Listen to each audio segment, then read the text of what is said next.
Hello and welcome back to my vlog. This is going to be the first video of a series of videos dedicated to my travel prep.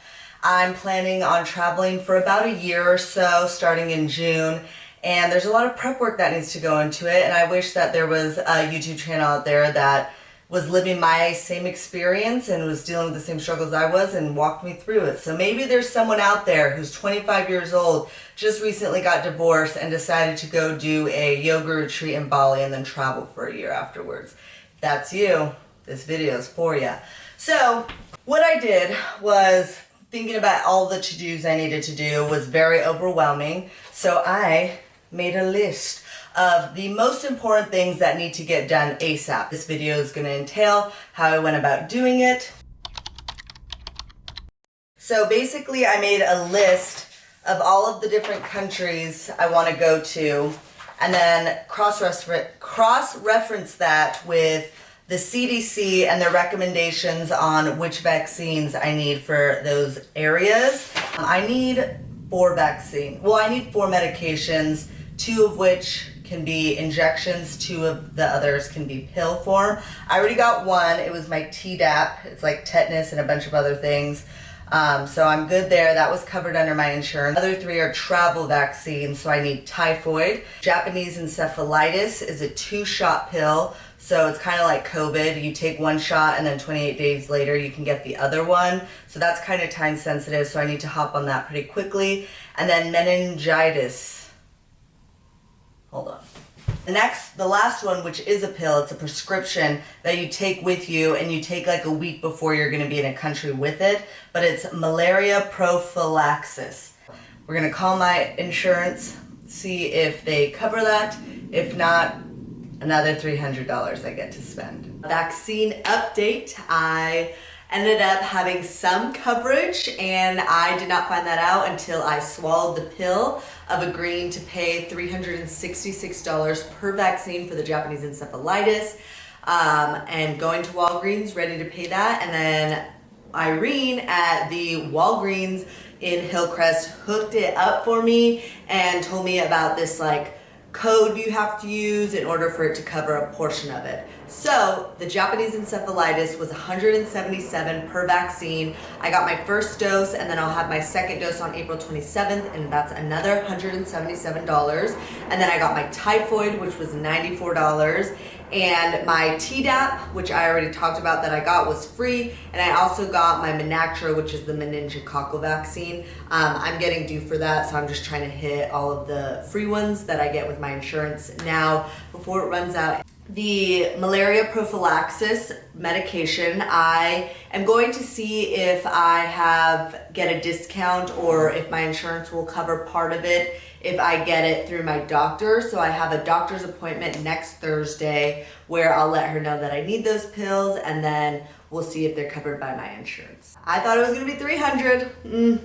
No, it's looking more close to $400 for these vaccines, but still $400 death. $400. I'm gonna pay it and I'm good. So for people who are wanting to update their passport just because of a name change, their passport isn't expired, there's like this whole checklist. Basically, it's a checklist to let you know if you can do it by mail.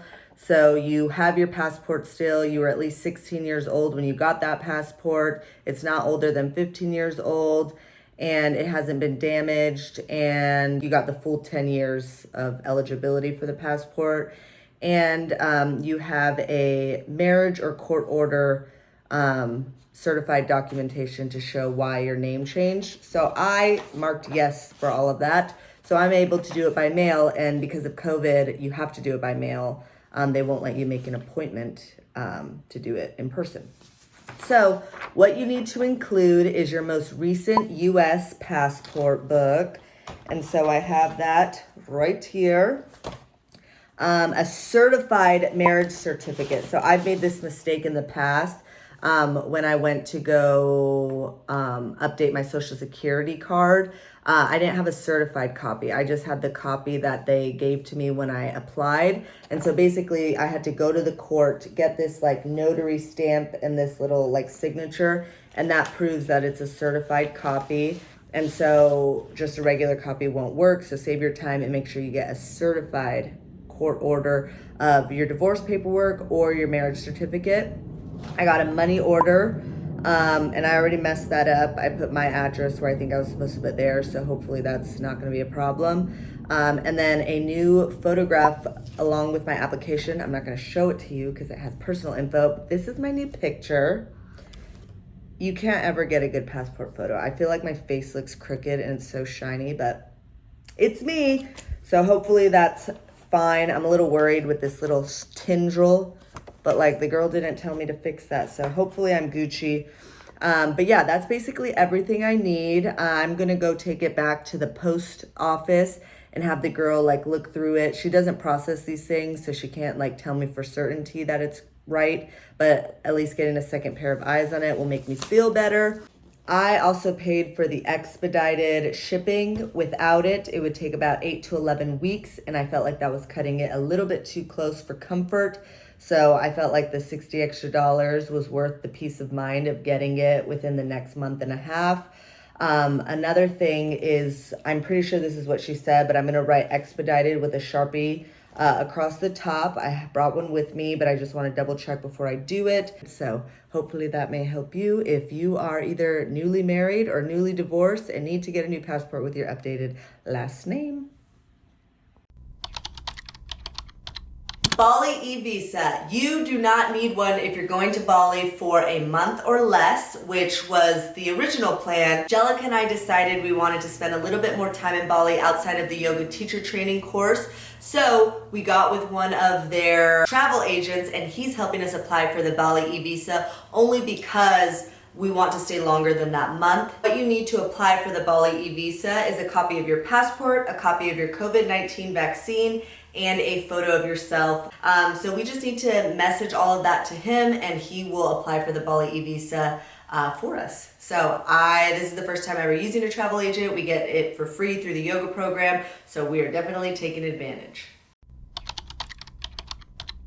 Me and Jelika were looking at different flights and they were pretty expensive. They were around $700 to $800. But I'm so proud of us because we totally finessed our way into getting a flight one way to Bali from San Diego, not even LAX, for $450. Yeah, so basically what we're doing is we're flying San Diego to Honolulu Southwest. That flight is $120, and then we're gonna stay the night in Honolulu, and then the next morning we're flying Jetstar from Honolulu to Sydney, Australia, then into Bali, and that cost $323. But we each have luggage, one thing of luggage undercarriage, and then a backpack and a carry-on, and so the $323 was able to cover all of that. But yeah, we're really proud of the price we got for a Bali ticket. I think it was the easiest thing to do, and I like to start with easy because it feels good to hit that check mark. I went to Costco, that's where I get my contacts at. I smooch off of my dad's and stepmom's Costco card. Got called out for it this time, kind of embarrassing. But I was able to buy a year supply since my prescription doesn't expire until May. So I bought a year supply of my daily contact lenses. $350 later,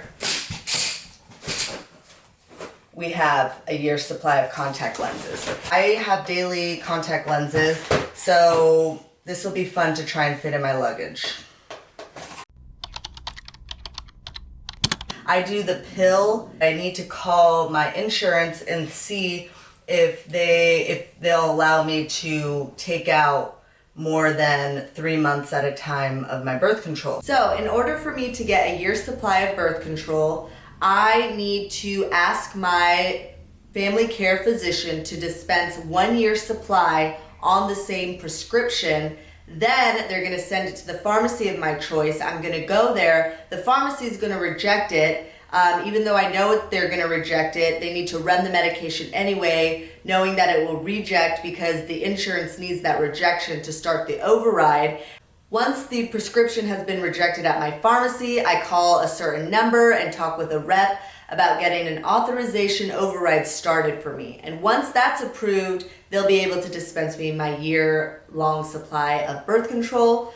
I'm gonna start that process in May, and hopefully it runs smoothly, but those are the steps that they've given me. I wish it didn't have to be so complicated, but that's what I have to work with, so I'm gonna make it happen. For the first leg of my trip, I don't know if I've mentioned this, but my trip's gonna be divided into two kind of spats. The first one is gonna be from June 1st until around Christmas time because I wanna come home for the holidays. And then I'm gonna go back out after that. So for this first half until December, I was looking at different travel insurance companies. I went to Forbes' top travel insurance companies in the US and also Investopedia's. I found Berkshire Hathaway.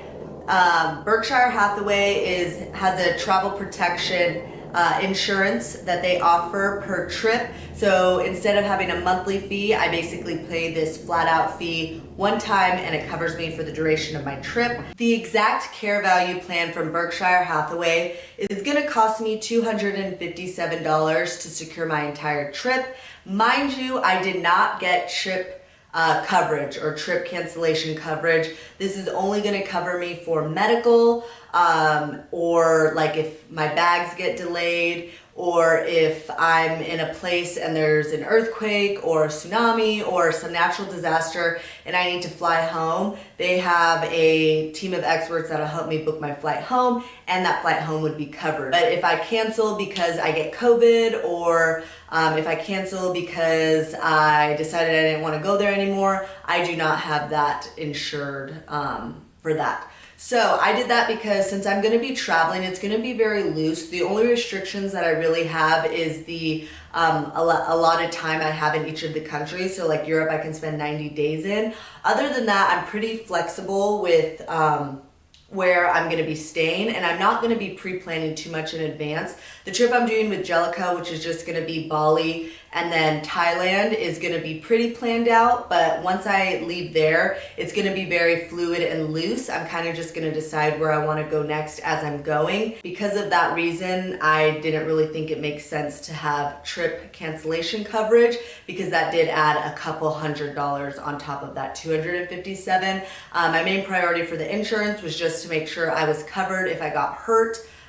If for some reason a flight gets canceled, not because of my fault, but because maybe my connecting flight was late, I just want to know that they'll help me pay for a new flight. The cool thing is I can still change it up until the day that I leave, which is pretty nice. For the second leg of my trip, I might do a different insurance plan only because my US insurance is going to be expired by then. So I'm going to look into getting maybe an international travel plan that covers me both internationally and domestically, but that'll be maybe a whole other video. Big thing, actually. The reason I also chose this is because it gives me COVID coverage.